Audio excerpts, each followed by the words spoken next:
Today we wanted to bring to you one of the craziest stocks over the last 5 years. There are some times where the stock market does not know how to value a company and it just moves all over the place trying to figure out what its long-term value is. Today's stock fits that bill, Carvana. Let's take a look at what it's done over the last 5 years. As you can see, sitting around a little below 100 here, the COVID sell-off happens and then boom, COVID darling. No one goes to the car dealership, everyone starts selling through Carvana, and the stock can't go up fast enough, essentially, right?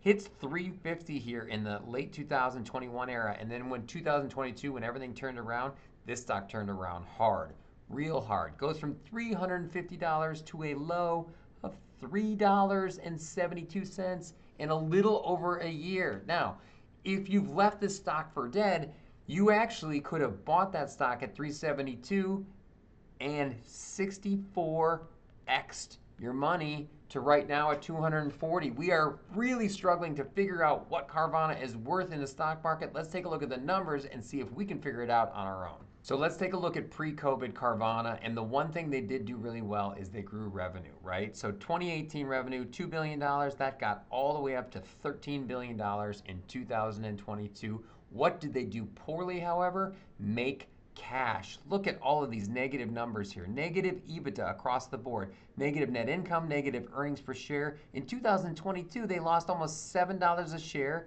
$2 billion in free cash flow. And here's the other thing they did. They took down a lot of debt. In 2022, you had $8.4 billion in net debt against negative EBITDA.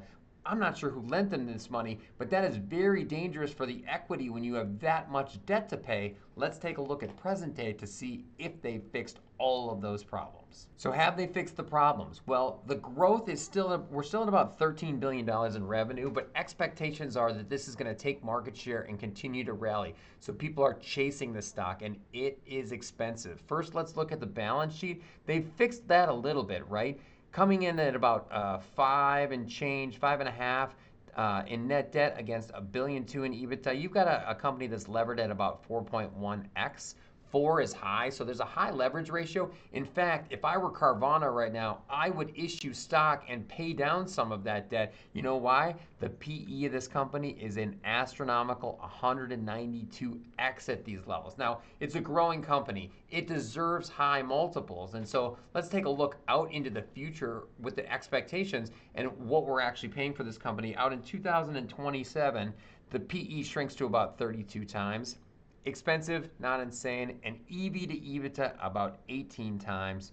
But all in all, this company is very, very expensive on today's metrics. They're even sort of expensive on 2027 metrics, essentially.